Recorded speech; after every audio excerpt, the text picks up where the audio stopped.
I was never really a runner. The way I see running is a gift, especially when you have stage 4 cancer. I'm Anne. I'm running the Boston Marathon, presented by Bank of America. I run for Dana-Farber Cancer Institute to give people like me a chance to thrive in life, even with cancer. Join Bank of America in helping Anne's cause. Give if you can at BofA.com/supportAnne. What would you like the power to do? References to charitable organizations is not an endorsement by Bank of America Corporation. Copyright 2025.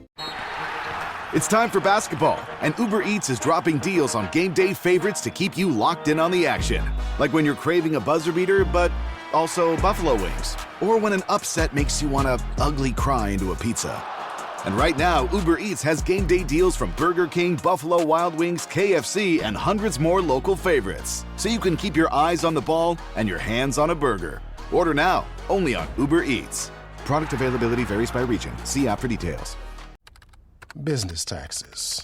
Was stressing about all the time and all the money you spent on your taxes. This is my bill?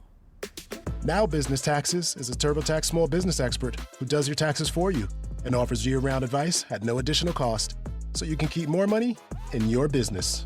Now this is taxes. Intuit TurboTax. Get an expert now on turbotax.com/business. Only available with TurboTax Live Full Service.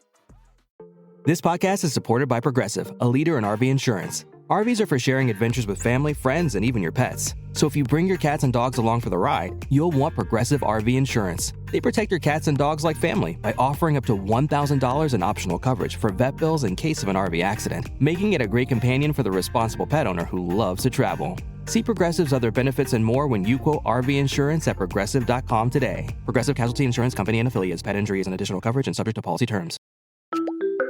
Hi, this is Javon, your Blinds.com design consultant. Oh, wow. A real person. Yep.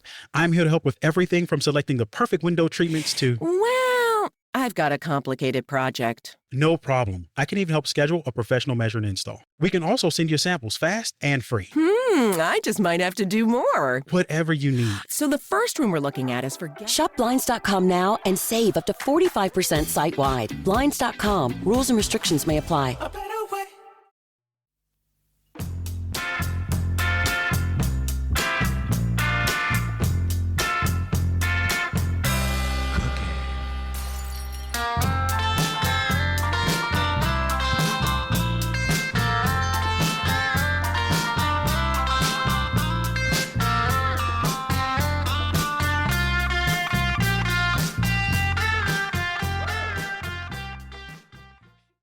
Hey everybody, it's Weird Islanders, the podcast, back once again. My name is Dan. That is Mike. How are you this evening, Mike?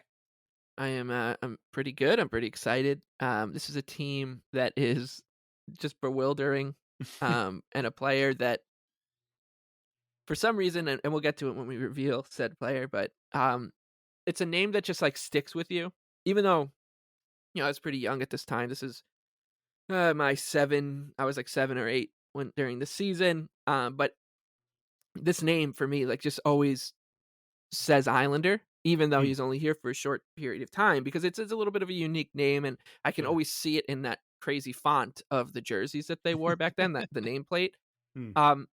But what's great when we talk about this team and the team kind of on either side of the season, the season before and the season after, for me, is as you kind of enter this part of your life when you're 7 or 8, and for some people it comes a little later or a little bit before. For me, this is when I start to get attached to the Islanders. I knew I was an Islander fan. I knew kind of what that meant. I knew like the rules of being an Islander fan, the general rules, but I had no concept of who the Islanders were, like their history, how they got here. I didn't obviously understand the turmoil that the team was in, nor did I know that this was a once proud franchise from 15, 16 years previous to this. So to me, this was the Islanders, right? The Islanders were this team. And this is how the beginning of my journey, and this player was a part of this crazy team that has, oh boy, if you just wanted to name a bunch of names from the dead puck era, and you just sat around with 20 other hockey fans from all over the country, I think you'd probably tick off every one of these players, because they're just names. They are just guys. And I'm pretty excited to get into it with one of these guys. Yeah, this was a team that kind of foreshadowed the mercenary teams that we talk about a little bit later. And it's interesting that you remember this guy as an Islander, although I guess, if you're 7 or 8, that would make sense. Because I think most people, when they hear this name, they would not think of him as an Islander. They would think of him playing with another area team that we'll get to very soon. Or if you're a Canadian fan, 2 Canadian teams. Or actually 3 at the end of the day. But he had great success with one of them. So that's interesting. So we'll get into it as we will bring on our special guest tonight. You know him from last season of Weird Islanders, the podcast. Here's our friend, filmmaker Tyler Gildin. Tyler, how are you today? I'm good. How are you guys? I'm very well. It's always great to have you on. The last time you were on, you revealed to the world the truth about the 63 games of Peter Regan somehow ending up with the Rangers drafting Igor Shesterkin, which was a mind-blowing revelation. It's a nightmare, revelation. A nightmare revelation for this podcast. How is, now that revelation is public, how has that changed your life? Are people stopping you on the street being like, hey, it's that guy. My life was okay until that guy got on that stupid Weird Islanders show? Or have you managed to somehow still stay under the radar despite having basically upended the world of every Islanders fan who listened to that episode? I can never walk into Blue Line Deli again. No more bagels for you. Yeah, no, every time I walk in there, they just show me the door and send me out. That's really funny. Yeah, no, honestly, I mean, I got to credit you. You are, while I was just a guest on the episode, you cracked the Da Vinci Code on that one to really reveal the truth of how unimportantly very important Peter Regan's reign on the island was. Yeah, seriously. Just someone I would love to sit down with. We always talk about on the show people coming back and not realizing their legacy, and that, oh my God, like you don't understand Marc-Andre Bergeron or Wade Dublowitz. Like you'll get a gigantic pop if you come back to Nassau or to UBS Arena. Like Peter Regan, I'd want the full context of that. But like when they announced him as an Islander alumni, please welcome back Peter Regan, whose 64 game tenure with the Islanders that you guys probably don't remember unless you're a freak like the Weird Islander guys and their guests. Led to Igor Shesterkin, that it's just that place just eats him alive. Like, ooh, get him out of here. It'd be great. Well, I mean, or he could send in a video from some offshore, whatever Wade Dublowitz, whatever Dublowitz sent in during the playoffs. Still don't know. He was I know. on an oil rig. Where was he? I'm really hoping that we get a sequel to that video at Dublowitz. He's like, maybe he's like on the deck or something. Right. He's bringing in the nets with like some tuna or something. I would love for him to just like kind of come down from the ceiling, like he's basically they drop him in on a rope or something. And he just climbs down. One of these days, we're going to be like, you're going to see a commercial for the next season of Deadliest Catch. And you're going to be like, wait a minute. That Wade Dublowitz? A big wave crashing over. Like, that's Wade Dublowitz. Oh my God, I figured it out. He was catching Alaskan crab off the coast of the Bering Strait or whatever it is. But I kind of like the idea of like catching Wade. Like that could be the name of the show, right? I mean, that might be a new thing, catching Wade. That's our next spin-off. Catching Wade's the Islanders goalie podcast. That's all it is. Down. Just goalies. But we're not here to talk about Wade Dublowitz. We're not here to talk about Igor Shesterkin. We are here to talk about a man who I remember very, very vividly, not only as an Islander, but before he was an Islander as well. And a team that I actually have a real soft spot for, that I'm pretty sure I've talked about on this show and Anxiety before too. And, don't sell yourself short. You have a knack for finding these perfect subjects to talk about. And this is another one too. You came to me and we're like, hey, I don't know if this guy counts as a Weird Islander. I'm like, dude, not only does it count as a Weird Islander, this is a guy I've been waiting to talk about for 4 years doing this show. So Tyler Gildin, will you please reveal the subject of tonight's episode of Weird Islanders, the podcast? Hailing from Minneapolis, Minnesota, Tom Chorske is tonight's Weird Islander. That's right. A very versatile middle six player with some pop, Tom Chorske. We're going to get into him. Again, you might remember him playing for some other teams. We'll get into all that soon. Before we dive in, reminder that we are on Patreon at patreon.com/IslandersAnxiety. Membership gets you ad-free episodes, bonus podcasts, written posts, and more. Or you can join for free to get announcements and our weekly release calendar. So sign up today, patreon.com/IslandersAnxiety. So you had an interaction with Tom Chorske that we're going to talk about towards the end of the show. But like, when you hear the name Tom Chorske, What's the first image that comes up? Are you like Mike, where you think of him as an Islander, or do you think of him as playing for one of the other teams that he played for in his career? I mean, I definitely think of him as an Islander, and then I think about my interaction, which I know we're gonna save to build up the climax too. But yeah, I mean, I just think of him as being part of, like, definitely like one of those names you knew because I was at the age where, whatever I was playing on N64, NHL 97 or 98, where like he was one of the guys on the team. I feel like that's where I started to learn a lot of the players, and like you didn't really know which guns were really good or not, or the history where they were traded from, or what years they were on the team or not. But I feel like I think of him as definitely at that, 97, 98 time of my life, playing a lot of N64, and him just being one of the boys. Yeah. Right. He was a very versatile player, a guy who, especially when you're playing video games, those kinds of guys end up turning into superstars. Maxim Afinaganov always was unbelievable because he was always incredible on any N64 hockey game. I'll have to go back and look at the 1993 Anaheim Ducks. Was it Joe Sacco? No, definitely wasn't Joe. Although he burned me a couple of times too. I'll figure it out. But so, Mike, you mentioned that you remember Chorske as an Islander. I remember him basically like these are the Islanders. Like they're always going to be the Islanders. I didn't really understand all that much like comings and goings or whatever yet. So like this group, I would say like Robert Reichel and Tom Chorske, Palffy, obviously, Brian Smolinski, these guys, Tommy Salo for sure. Like these guys were Eric Fischode, right? These guys were the guys that when like it started to click into me that you're a fan, like I'll be like, oh well, I'm always going to root for Tom Chorske. I'm always going to root for Eric Fischode because he's an Islander, and when you're on the team, you just don't leave, right? You're just here. You're just an Islander. So these are my guys. This is my extended family now. Sergei Nemchinov and Kenny Janssen, all these guys. So I think that's why these names stick with me. I don't have as many. Like I don't have vivid memories of much of this team, right? As much as I just can kind of feel it in my like psyche that like these I was attached to these guys because I just thought they'd always be there. Because when I'm sure that if you're a Yankee fan growing up, like, and right now you're like 5, 6, 7 years old, you're thinking, oh well, like Aaron Judge, like he's always going to be a Yankee, and he might well be, but like. To me, these guys were just like that. They were just like Islanders. They're heroes because they're New York Islanders, and they always will be. So I think that's why I can just close my eyes and picture them all in their jerseys.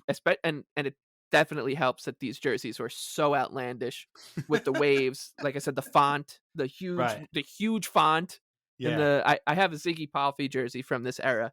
And anytime I look at it, I try my best to save it only for games where like the Islanders, like we need the old gods tonight, right? Like I every time I look at it, I just kind of laugh. Like this is the 90s NHL. Like this jersey played against the Anaheim Mighty Ducks jerseys at some point. Just can you imagine? Close your eyes and watching that game, or the Kachina jerseys of the Coyotes, and but I think that's what it is. It's just like these guys are ingrained in my head in a very weird way because I thought that they'd all be here forever, which is kind of ironic when you consider this team and you read some of the names. You're like, well, no, and then they all went off for save for a handful that stuck around.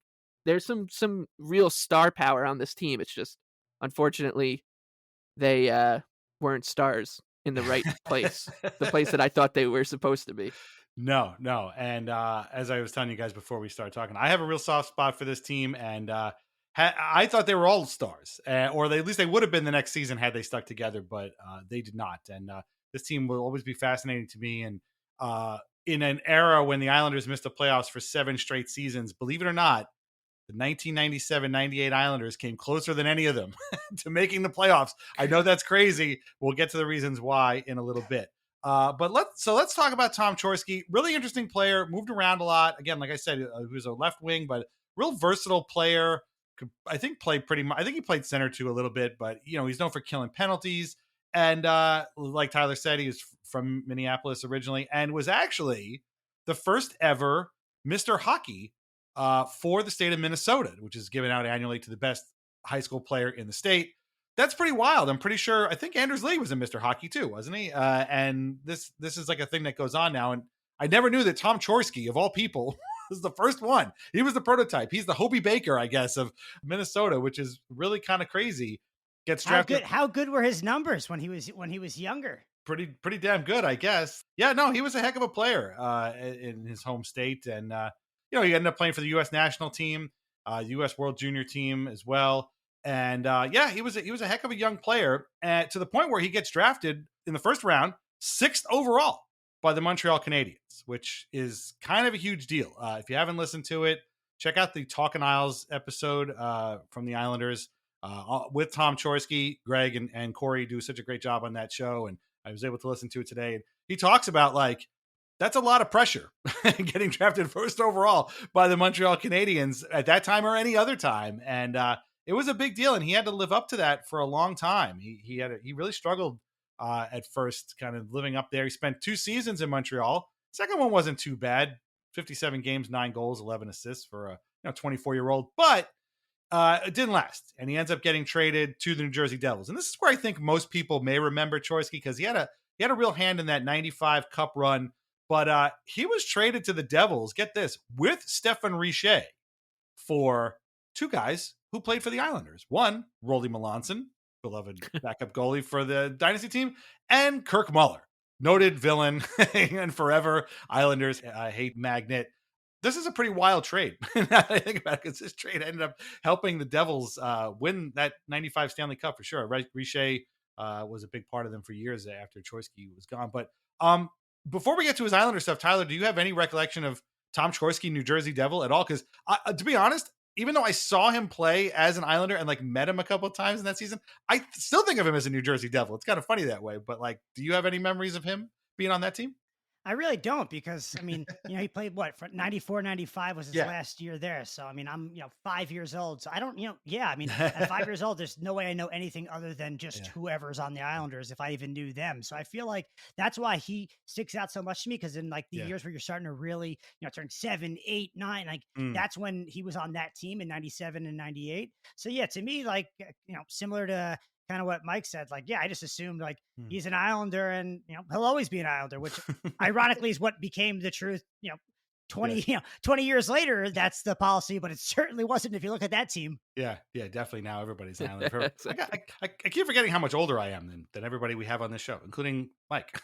I keep asking people if they remember stuff from when they were 5 years. I don't remember shit from when I was 5 years old. So I don't remember the dynasty. I was not alive. I don't remember it.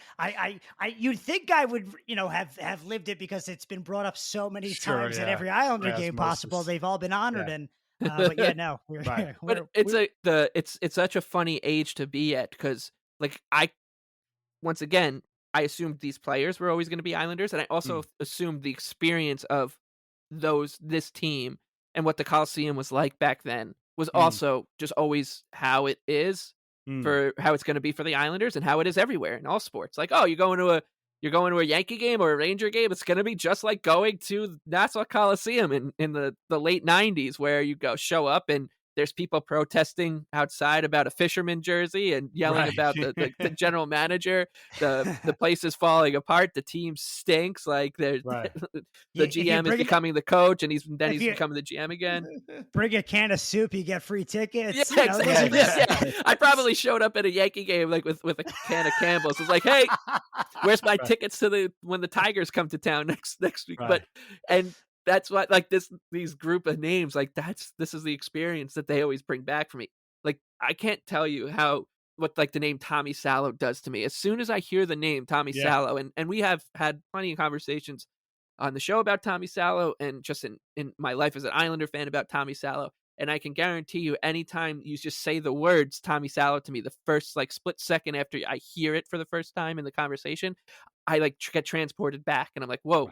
Where did I just go? And I went back to Nassau Coliseum in, like, the late 90s, where I'm like, this is a magical place. There's a boat show going on downstairs, and there's a hockey game going on over here. Yeah. This is awesome. Why isn't everybody an Islander fan? Yeah, guys, there's hockey players walking across the sidewalk from the hotel right to the game. You can just get an autograph, and you don't even know the guy. Who cares? But yeah, no, it's true. And this team means a lot to me. So But in fairness, I didn't ask you about an Islanders dynasty player. I asked you about a Devils dynasty player. It's a different pseudo dynasty, I suppose. But right, I would know the Islander dynasty players. You have to know them. Exactly. Yeah, we all. Oh yeah, definitely by osmosis. I mean, I was 4 years old when they started winning them, so I don't remember that much either. But yeah, no, I remember him playing for the Devils. I remember him being a big part of that that bottom six that they had. You know, that not the crash line, but they just had depth up and down the lineup, and he was terrific. 94, 95. He scored 21 goals, which was going to be his career high. 41 points. He had 19 in 91, 92, that first year with the Devils. And then in 95, which was, of course, a half season, 10 goals, 8 assists, 18 points. And he just killed penalties and did whatever Jacques Lemaire and Lou Lamoriello needed him to do, and was a huge part of that 95 Cup team and the 94, Game 7 Eastern Conference Final team as well. But I do love though thinking about Lou Lamoriello pronouncing his name. Tom Chorske. It's a great name for him, right? Definitely. I think it's a very, I was going to say this, like, I think it's a very Long Island name, Chorske. Like, I could hear my mom being like, "Go out, can you go down the block and see if the Chorskes need any help bringing in their groceries?" Like, I could, it's Chorske. It's just there's when you have like a hard turn in a name like that, Chorske, like it just screams Long Island to me. So maybe that's part of it too. Is like I just always assumed he was, part of the furniture on Long Island and at Islander games. But I mean, he's a weird Islander, so he's not. But and as Dan was saying, I guess if you ask most people, they're like, yeah, that's a Devil Stanley Cup winner. Exactly. No, he's an Islander forever to me. No, Miss Chorske teaches in one of the best public schools on the island. Yeah, exactly. Mrs. Chorske called. She said you didn't do your homework again. Yeah, right. You're not watching the game tonight. It's actually kind of amazing he didn't play for the Bruins, because I could kind of hear that too. Yeah. And I'm sure there's been a lot of Rangers fans over that Devil stretch are like, Chorske, just like yelling. Exactly. At TV as he scores against him. But yeah, no, great name, and he fit definitely in New Jersey. And his time with New Jersey comes to an end, and he's actually lost on waivers to the Ottawa Senators. Well, he'll end up playing for a couple of good Senators teams there. But the day that he gets picked up by the Senators was actually an interesting one for the Devils, because it was the same day that they traded Claude Lemieux to the Islanders, who then traded him to Colorado for Wendell Clark, which is always one of the strangest trades I remember. And of course, Steve Thomas ends up with the Devils.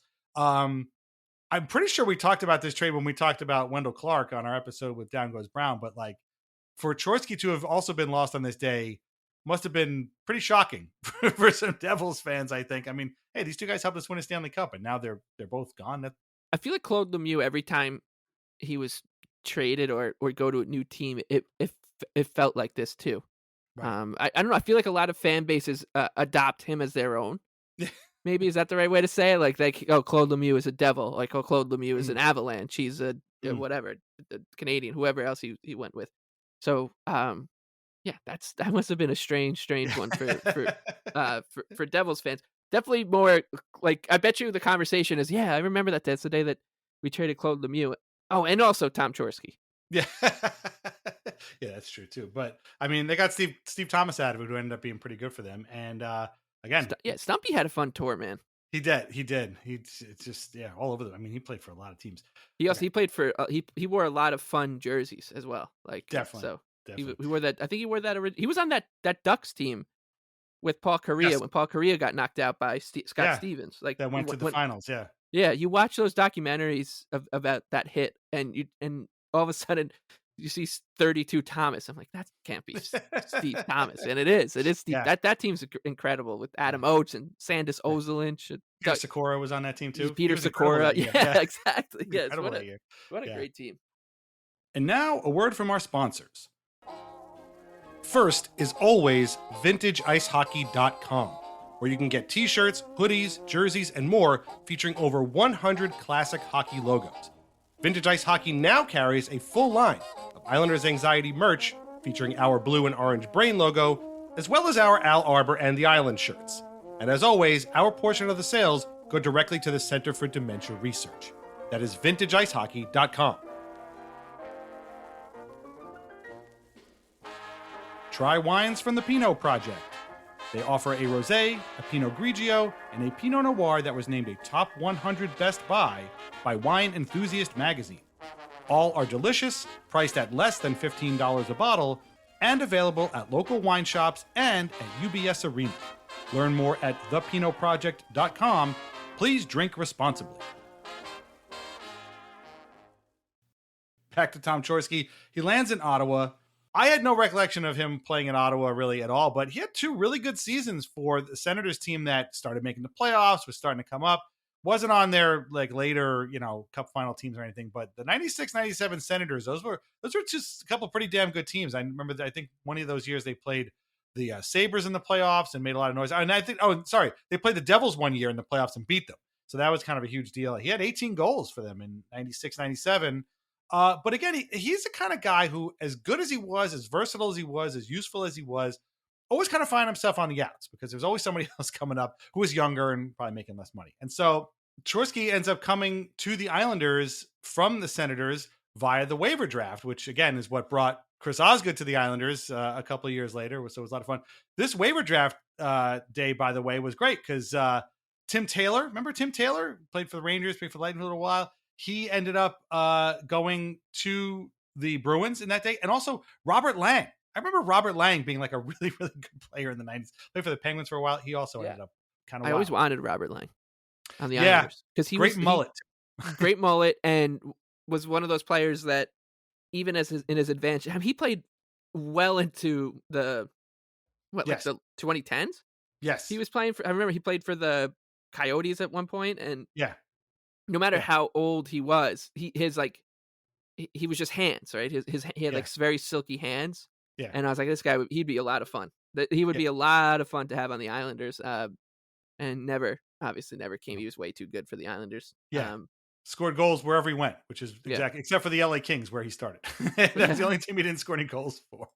How many, it's amazing though, how many players I wonder how many either Weird Islanders or Legends came via, waivers, where I feel like that was just like, that's how you get stuck on the island. That's how so many players. Like That's I how you said, get being held stuck on against the your will. island. Being held against your will. Exactly. Yeah. That's how they washed up, basically. They literally washed the up. Waivers, the waves literally wash up along the Long Island shore. Yeah. Exactly. September 28th, 1997. He is claimed from Ottawa and brought over to the Islanders, who are looking for some veteran leadership. And here's where we get to talk about one of my favorite Islanders teams of all time, the 97-98 Islanders. Mike mentioned this was Robert Reichel. This was Ziggy, who had come over the year before. This was Ziggy Palffy, who was scoring, one of his 45 goal season. I think he had 40 the year before. This was Brian Berard's second year in the league when he had just won the Calder Trophy. Brian Smolinski was settling in. Kenny Janssen was coming up here, and they had signed Sergei Nemchinov, another former Devil. And this guy, Tommy Salo, was looking pretty good. They had some depth down the lineup with Claude Lapointe, of course, and Joe Sacco.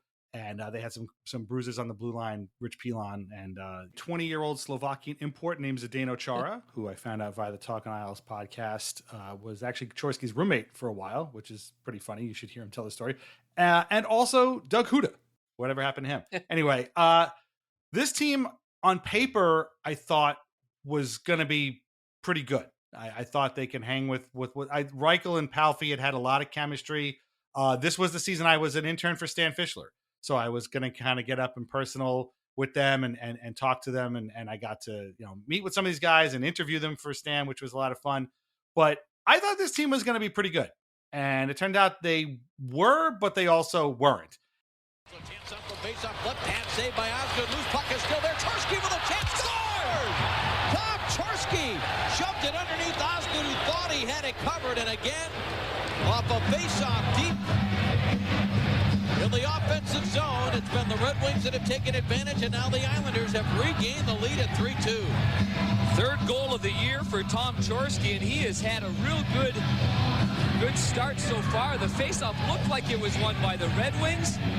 Everybody seemed to be tied up, but the New York Islanders feisty in front of the net, and Chorske never gives up. And this is just a broken down play, and he just never quits on it. He drives through a little bit of a hole. Osgood's a little awkward right there. In January of that year, they had, are you ready for this? an 11-game winless streak. No, It was the New York Islanders. Yeah, can you believe it? I know, crazy. Cost Rick Bowness his job as coach. Go figure that too. Whoever saw that happening. Palfy is the big guy here, but I don't know. Reichel, to me, I really wish we could do an episode on Reichel because he was a super interesting player, but he played too many games for them. But boy, the chemistry those two guys had. 87 points for Palfy, 65 for Reichel. And then this was the year, though, that Berard, unfortunately, followed up his Calder Trophy winning season with a minus 32, which is what ended up getting him traded a year later, which is a whole other thing. Like, I just can hear people being exasperated by them, right? Like, oh, yes. Like that's the 97-98 Islanders to be like that exact noise. Ugh. Like, so they should have been good, because if you were to show, some hockey fan, just Joe hockey fan who was born maybe 2003 or later, if you just showed him this roster or heard this roster, they'd say, "Wow, this must have been the best team ever," right? Like Palfy, Chara, like. They're Berard, Reichel, like these names are ridiculous. Trevor Linden. There's so much. Yeah, I mean, there's Trevor Linden, Brian McCabe, Bertuzzi, Tom Bertuzzi. Like, this is actually a legitimately good. They were good. It's an amazing roster when you look at it just by the names. But then you'd have to explain, like, oh yeah, but they were playing for the Islanders in 1997 and 1998, so it gets a little different. Like even like someone like JJ Daigneault, yeah, and like Joe Sacco, those are NHL players. Like this is a team, Nemchinov, this is a team that should have been really good either like 2 years before or 2 years after, depending on it. So it's just so miscast. But this is where like I started to develop favorite player feelings towards a few guys. One being Claude Lapointe, another being Tchaikovsky, obviously, and the other being like Kenny Janssen. Like this is the beginning of my journey with these guys, and I know that my older brother Dave, who has played a huge role in me becoming an Islander fan, he loved this team, and we have, and still probably do have it, an Eric Fischode, like a little framed poster thing in our basement, and he loved. I remember him waxing poetic about Fischode during this era, being like, this guy's going to be ridiculous. He's like the next Billy Smith, or I guess back then he would probably say like, he's going to be our Patrick Waugh. Goalie of the future. Yeah, the future goalie of the future. He was going to be our Marty Brodeur. Yeah. and just the amount of promise that was, I guess, attached to some of these players. That's a feeling that when you get indoctrinated to the Islanders, you just have to get used to right away, which is the kind of curse of hope and potential and failed realization of what you want to accomplish. It's like, it's the hope that's going to kill you. And this team really, I guess, exemplifies that pretty well, because of, if you look at the roster and you'd be like, wow, I'd be very, very hopeful as a fan if I had a first line with Reichel, Palfy, and like, I don't know, Tom Chorske or Brian Smolinski, Nemchinov. Like, this is a good team, and they just let you down. But that's what the Islanders do for the most part, right? They're just here to let us down. Oh yeah, at least for our childhood, definitely. Yeah. And this team, more than most other childhood teams, and that gets normalized. Imagine like just that getting normalized too. That's what makes sports so bizarre. Is like there are some teams where it's, hey, just get used to this. You're 8 years old. You'd think that sports are supposed to be fun. That's how we sell it, but it's actually just, it's going to kidnap your life, and it's going to probably make it worse. But it's totally normal. It's totally, your neighbors are doing it. They're just watching the Jets. This is your version of that. Yeah, no, it's funny that, because I was really, Tommy Salo was for me, because I don't remember at what age. I mean, he must have still been on the team when I became, so I always, played roller hockey, and I became a goalie at one point. I don't remember exactly what age, but it must have been when Tommy Salo was on the team, because I used to pretend I was Tommy Salo. So it must have been within his tenure there, clearly. I don't think after he left, I was still pretending to be him. I was definitely like really big on Salo. And I think like you're just like young and naive, and you're just like hyped for anything. And like I said, like it was definitely big on like video games there too. But I mean, as I'm looking at this roster, it is crazy how many players did become like, we did get to watch the ride with them. Like, Steve Webb was on this team, and Claude Lapointe, Sirkovsky, Kenny Janssen. I mean, these are guys who were part of the, 01, 02 resurrection years, where like, it is nice considering how miserable 97, 98, and 98, 99, 99, 2000 became, then those guys, some of them who did stick around, actually did get to reap the rewards, or I guess what we consider the rewards. They won one series.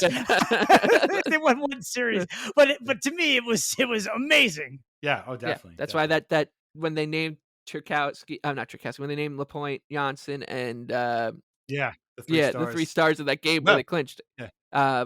It was such a big. Like Howie Rose was basically tearing up in the booth because Howie probably watched them play in this season with Mike Milbury coaching them, and like I said, the names on it.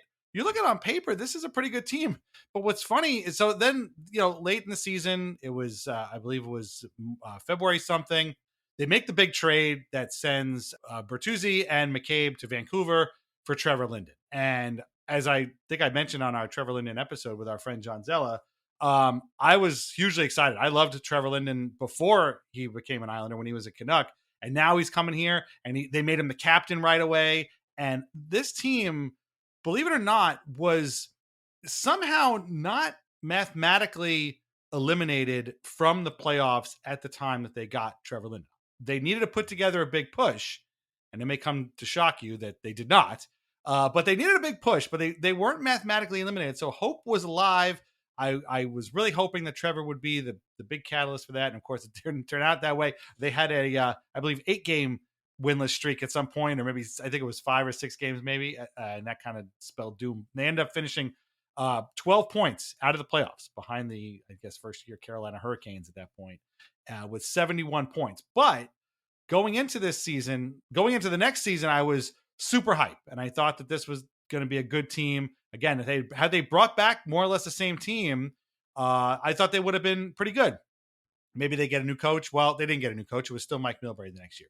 Tom Chorske, by the way, in 97, 98 was a big part of why this team was good. Played all 82 games, had 12 goals, 23 assists, including 4 shorthanded goals, which is pretty damn good. And his biggest moment, though, in this season was in a losing effort, but it was a penalty shot against some guy named Patrick Waugh, who was playing for the Colorado Avalanche at the time, and Chorske scored. Patrick Waugh and Tom Chorske, who scored on Hasek last night. Enjoy it. He scores! 3-2 Colorado.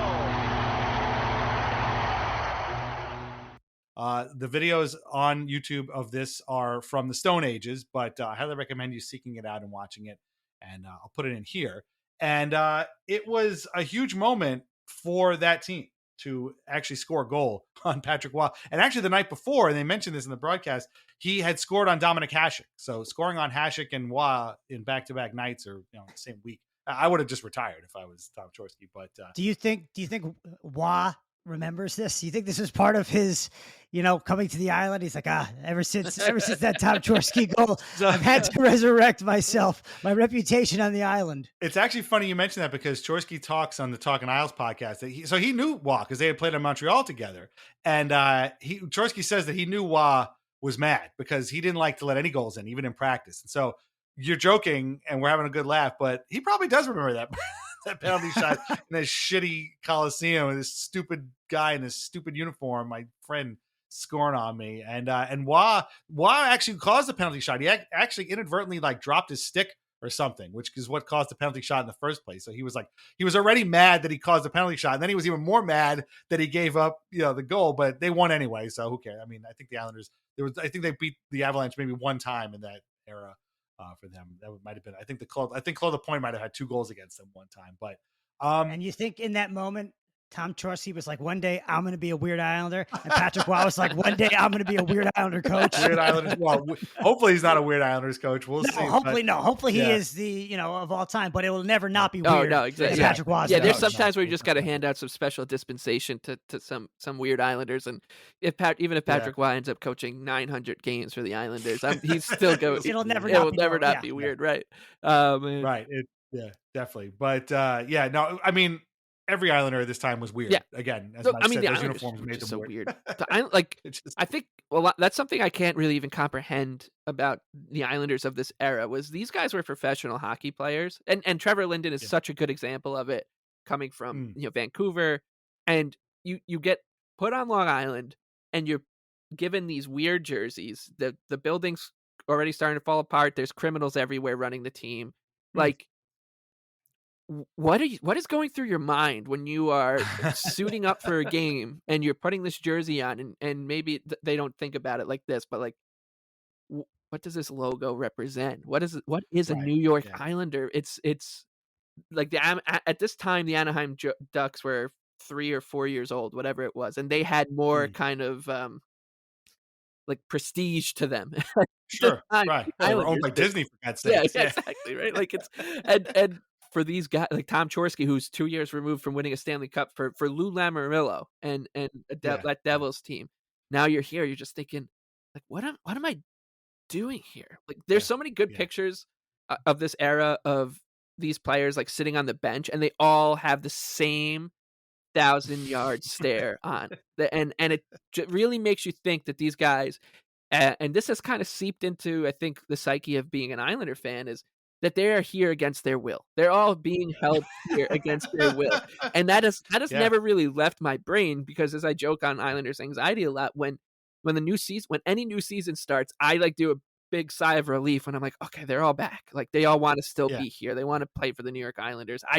You can't count on that. You can't count on that. And it's because you grow up and you're 7 or 8 years old and you're watching, or in Dan's case, you're rubbing shoulders with guys who are sitting on the bench in front of Mike Milbury, and they all look miserable in these uniforms, which just add, and the pictures back then too, like the aesthetic of them, it adds to it as well. It's such a bizarre thing to kind of take in, and then because then you look at a picture of Patrick Waugh when he was playing with back then, I guess, the Avalanche, but you look at like a Canadiens jersey or a Bruins team or whatever, and those guys, they look like NHL players who are happy and know what they're doing. And you look at the Islanders, you're like, this feels very much like Mighty Ducks 2, with like the teams from like Trinidad and Tobago jerseys or whatever. Iceland, This is definitely the vibe. It was, and the other thing too is you didn't know they were going to be there next year. Like, that me, if I was a player, that would be my thing. Like,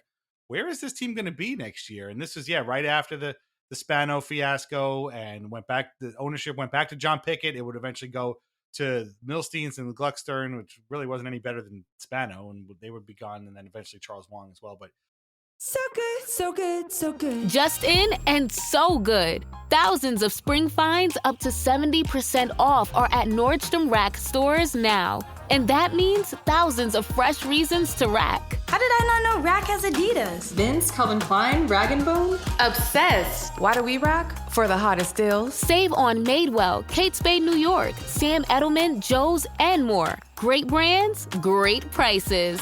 That's why you rack. Yeah, weird time. Weird to, I was Mr. Hockey in Minnesota, and now I'm here, playing for this very strange team. But, if it bothered Chorske, it certainly didn't show, because he played really well. Again, killed penalties very well back then. Again, 4 shorthanded goals is nothing to sneeze at. And was a real veteran presence on that team that, had a bunch of up-and-coming guys as well. But he was 31 years old, and they needed players like that. Again, that's why they signed Sergei Mchinov. Because guys like Berard were 20, Palffy was only 25, Tchaikovsky, like you said, was 25. So it seemed to me, I was like, and I don't know how many times I've said this in my Islanders fandom, but like, if this team just stayed together and came in next season after a training camp, though this was also an Olympic year, and so Linden showed up actually right after the Olympics, so it was all kinds of messed up. There was a 2-week break, and he shows up after the Olympics, and Reichel won a gold medal that year. And with all that put away, this team could make some noise. And of course, that's not how it worked out. In fact, most of Ziggy Palffy held out for a new contract, didn't come back until December. So the 98-99 Islanders were basically dead in the water. Eventually, Reichel would get traded for Brad Isbister. Linden played the whole season, but of course he would be traded to Montreal at the end.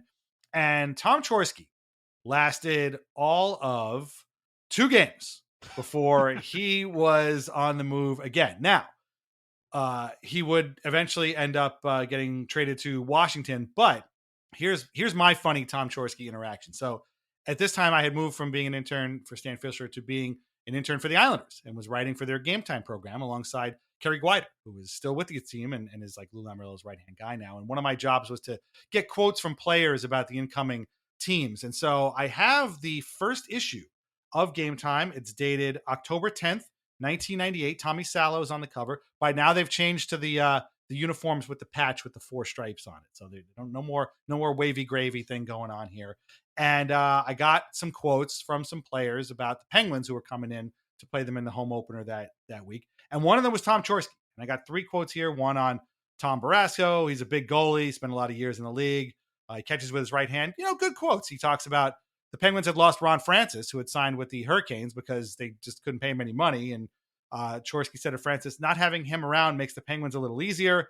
Having Jágr and him around combined were killers. But he talks about the Penguins overall. He says, we're looking forward to a good challenge from a solid team. It's very important to get a win under our belts, especially in our home opener. We'll be stronger, a more mature team than last year. Pittsburgh is a good team to start against because it'll be a challenge with Jágr and company. But our team is prepared to get off to the season on a good start. That was October 10th, 1998. And October 16th, 1998, Tom Chorske was traded to the Capitals for an 8th-round pick. For a 6th-round pick. Sorry, 6th-round pick. He was traded with an 8th-round pick for a 6th-round pick. So a week after giving me those quotes, Tom Chorske was no longer a New York Islander. He was shopping around that article. He was saying, listen, look how professional I am. Look at these quotes I'm giving. Why wouldn't you want me? He was shopping himself around. That's what he was doing. I'm the veteran presence you guys need. Exactly. For this. You gave him the platform. I guess I did. This is the, he wanted to join. I guess the Eastern Conference champions were looking for some veteran presence. Of course, they would miss the playoffs too that year. The Capitals would. But Tyler, do you remember where you were when you found out that Tom Chorske was traded with an 8th-round pick to the Washington Capitals? Should I discuss how this man became such a pivotal role model in my life and how I impacted his career forever? I think this would be the perfect time to hear this story because it is incredible, as you told me when you came to me. So yeah, let's hear it. This is great. All right. So essentially, I was recently cleaning out my childhood bedroom. My dad is selling the house, so I'm going through all old photos and random things, and I found a bunch of photos from camp. I went to a sleepaway Tyler Hill camp. Ironically, yes, my name is Tyler. I used to tell people they named it after me, but they didn't. But the camp is Tyler Hill in upstate in Pennsylvania. And I was going through old pictures, and we used to have this thing at camp where I guess I forgot what it was, but somebody in upper management at camp, like their son was an agent or something, but we used to get athletes or celebrities come. Like I found pictures of like Jason Sehorn, Shaquille O'Neal came once, Marcus Camby came once, and I'm looking through all these pictures, and then I see me with Tom Chorske, and I have a picture. So I have a picture of me with Tom Chorske. It's in the Tyler Dome, which is also ironic. It's on the hockey rink, and I'm wearing an Islander hat, and I'm holding up a picture of the 97-98 team, and it's him. Hey, he's wearing a Tyler Hill staff shirt for some reason, and he's got his hand on my shoulder, and we're taking this picture, and I'm just like, I'm looking at all these celebrities, but this is the one picture that honestly makes me laugh the most because I'm looking at, I know I was so hyped that day. Yeah. I know that not one other kid in camp gave 2 shits that Tom Chorske was there. Okay. You've heard some of the other names I said. Okay. I think Felipe Lopez. I mean, they've had a bunch of like legitimate, big time name athletes come. And I was definitely one of, I don't know, maybe 4 campers who like that day was hyped to get to the rink to meet Tom Chorske. That's amazing. Yeah. And I still don't know why, like when you think about everybody on that 97-98 team, like why they brought Chorske, I guess, I don't know. I'm sure Palfi would have been too expensive. And I guess Reichel, Berard, Smolinski. I mean, there's enough names there, but Tom Chorske was the guy. They brought him there. I'm sure nobody else in my bunk knew or cared because most of my friends did not play hockey. Hockey was like a fringe sport at camp where like there was only certain kids who would go to play hockey, because in the Dome there was hockey and there was basketball. So like whenever we would go, 90% of the kids would be playing knockout, and like me and 2 other kids would be playing hockey. And that day we played hockey with Tom Chorske. So that was really exciting. And now to think that this must have been the 97, 98 season afterwards. So I'm hyped. I got his autograph. I got a picture with him. And this is also remember, this is back in the day with, Kodak cameras. So where you take the picture, you don't see that picture until after the summer. Right. So it must have been, after the summer, I'm hyped in August. I get home. I got this picture. I got this autograph. Tom Chorske's the man.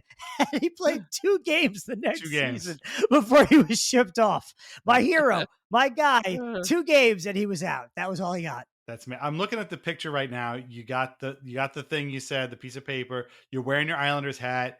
He's standing behind you. He's got his arm on your shoulder. And this is like a terrific picture. This is a lovely, beautiful picture.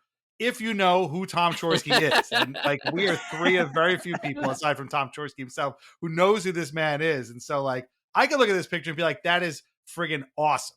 And if you show this to literally anybody else on earth, they'd be like, was that your dad? Like, what was that? One of the he's coaches? wearing a staff shirt. You think he was the head of hockey. You just think he was the hockey guy at camp.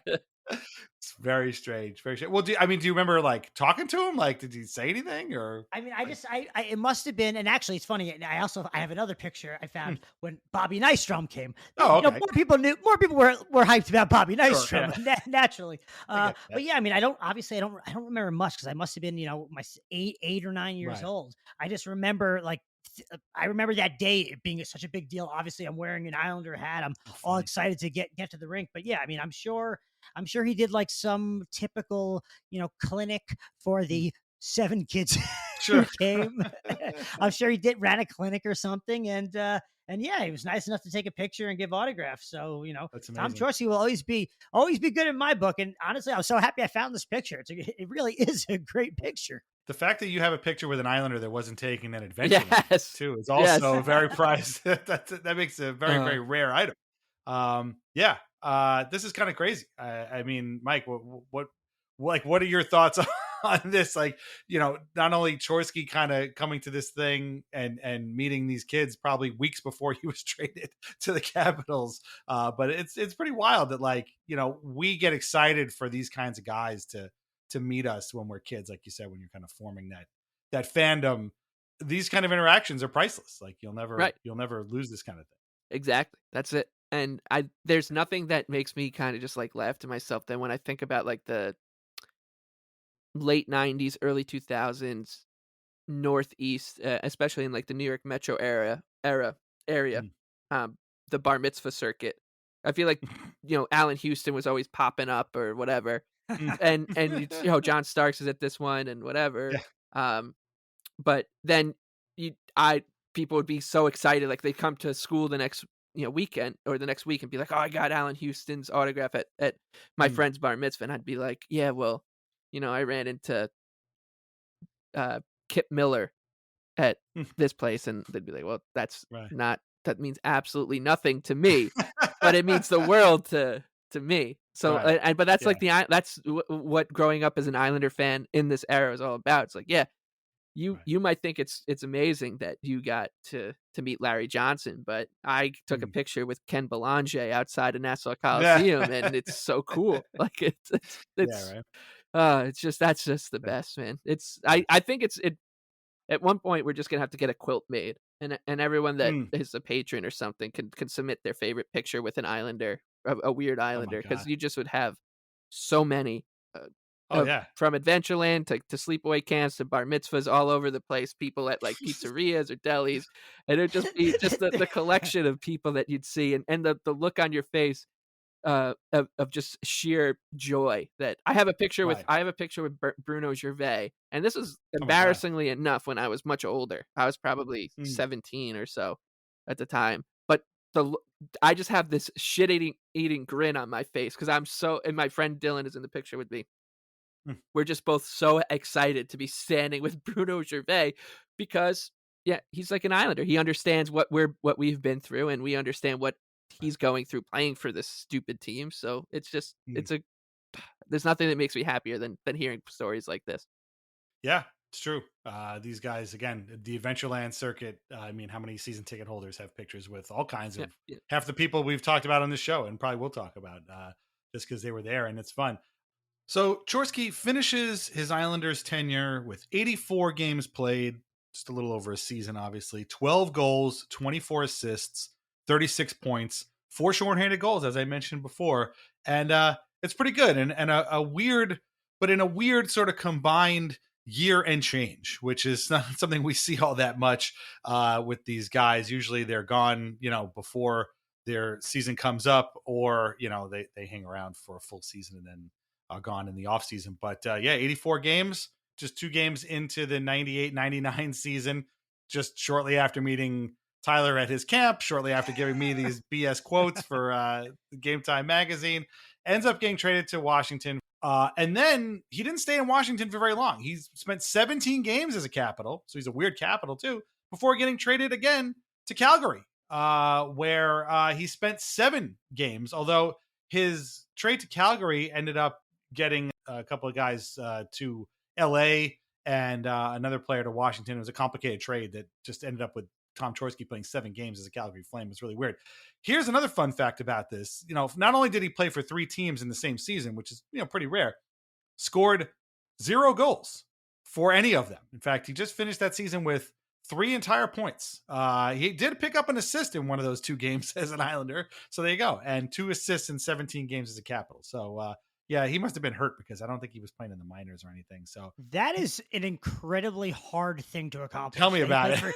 He played for 3 teams in 1 year, and he got 3 points. He had 3 a points. point per team. Yeah, point per team, no goals. So there you go. That's wild. Is that a stat, PPT? Your point per team? Is that a stat? I mean, that's got to be a dubious record. That is incredibly impressive. It might be more impressive than Gretzky's record. I would suggest this is harder to do. Funny. Yeah, he scored an assist on Kenny Jansson's goal in a 4-3 loss to the Penguins in the Islanders home opener. So I guess they didn't get off on the right foot for that season. Again, shocking. He had an assist on a Mike Eagles goal in a game against the Caps game against the Senators. That was a win for the Capitals there. He wore the Screaming Eagle jersey, and that was funny. And then get this, his other point for the Caps came in a goal against the Rangers.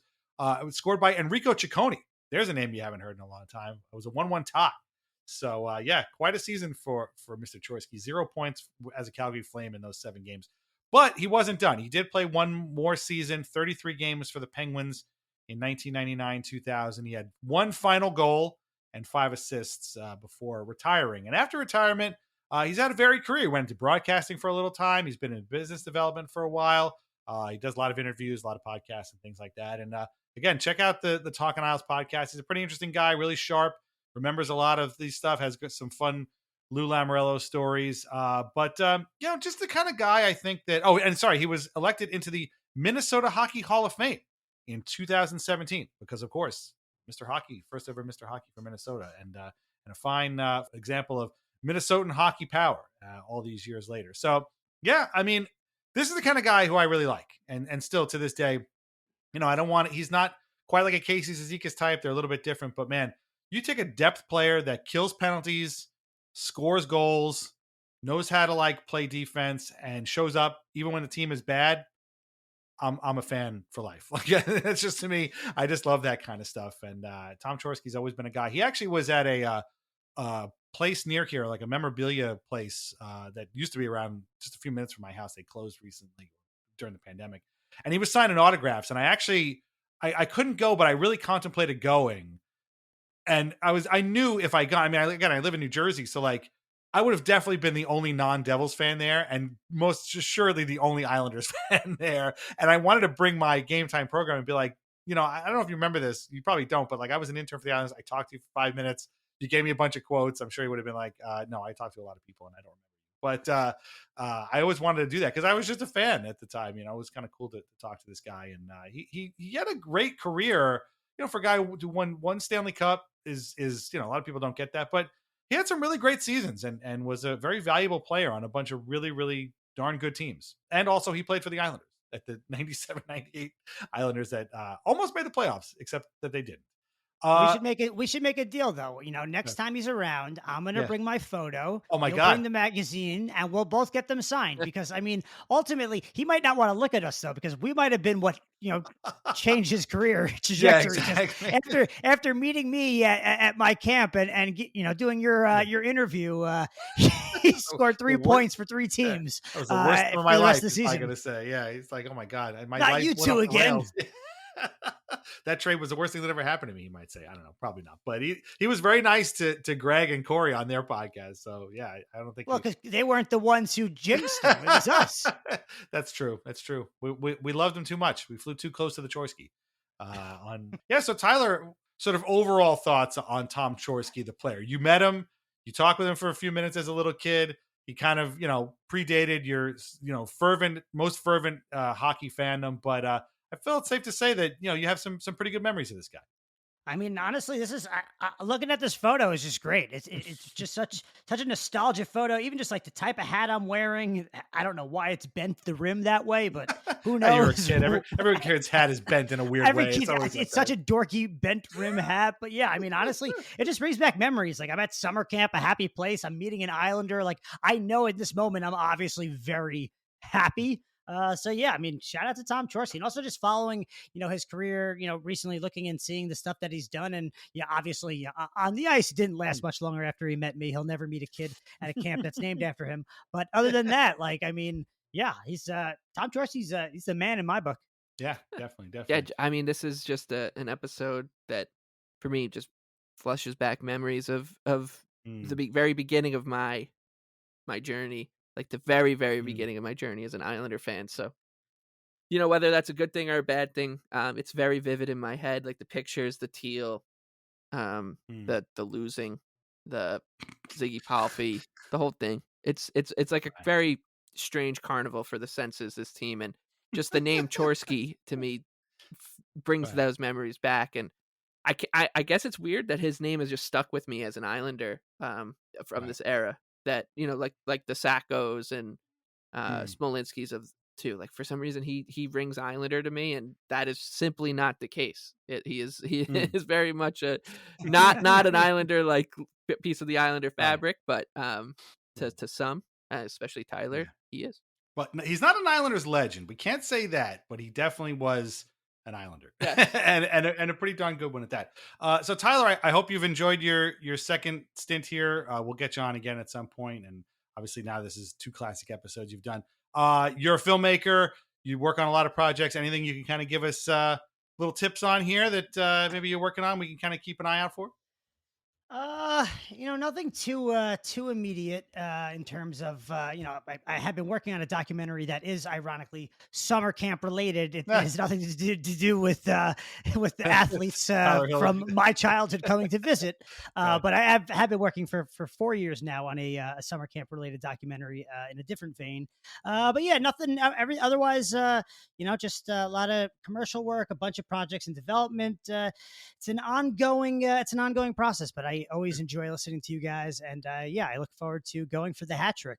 I gotta figure out who's gonna be. I gotta see what I'm gonna find, if I can find any more photos or something to spur inspiration. But no, I appreciate it. As soon as I found the photo, I literally messaged it to Dan. I'm like, this is hilarious. Like if he qualifies, like this photo's bringing back a lot of memories for me. So like, why not? Dude, I practically jumped off my couch. I was like, finally, the Tom Chorske episode is upon it. So yeah, I got to thank you. You brought me great joy by showing me that photo. I loved it. But hey, listen, you'll find another one though. You'll find another, like because when we talked to Peter Regan, we talked about how his Wikipedia picture at the time was a Adventureland photo. Adventureland. Now we have Chorske at Sleepaway Camp. You'll find another picture of yourself with an Islander. It'll be like you and Drew Fada or something outside of the deli across the street from Nassau Coliseum. And I gotta keep digging. I mean, we're cleaning out the house. Yes. I gotta see what else I can find in what other draw that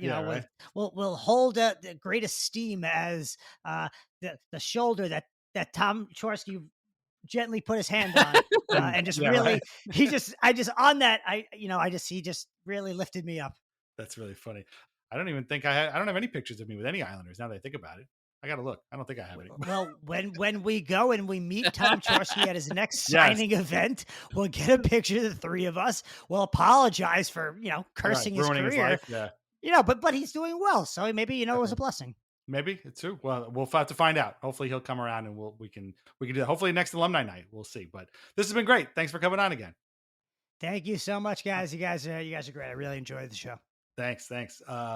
Become a member at patreon.com/Islanders Anxiety for ad-free episodes and bonus content. Join for free, of course, to get announcements and our weekly release calendar. Find us on Apple Podcasts, Spotify, Amazon Music, Audible, iHeartRadio, YouTube Music, wherever you get your podcasts. And please leave us a review where you can. Our theme song is Knuckles by Bjorn Falk. Listen to more of Bjorn's music at Bandcamp and on Spotify. Read Lighthouse Hockey, of course, every single day for your most up-to-date Islanders news and discussion. Islanders Anxiety podcasts are part of the Fans First Sports Network. Shop VintageIceHockey.com. Try wines from the Pinot Project. Mike, where can everybody find you on Twitter? The Big Lebowski with 2 E's. Follow Mike at the Big Lebowski. Any final thoughts on summer camps, pictures with Islanders, anything else that we've covered? We've covered a lot today. Tom Chorsche's only been a small part of it. We've touched it all, really, already. So I've got very little to add other than this is the kind of stuff that makes me happy thinking about, pictures with Islanders who played less than 100 games at a sleepaway camp or at a, at Adventureland. And this is the stuff that keeps me going. And this is what makes this team so special is that kind of stuff, because it's, there's just nothing like it. There's nothing like having your Steve Stamkos' hand on your shoulder, taking a picture on a hot summer day while he's wearing a hockey jersey, and you're sitting there being like, "Why am I taking a picture with Steve Stamkos or Tom Chorske? And why am I so excited to be doing it?" That's what this show is all about. So we'll be back in a couple weeks with a new Weird Islander and a new story with a new guest. Until then, keep the Islanders weird. We'll talk to you later. Bye-bye.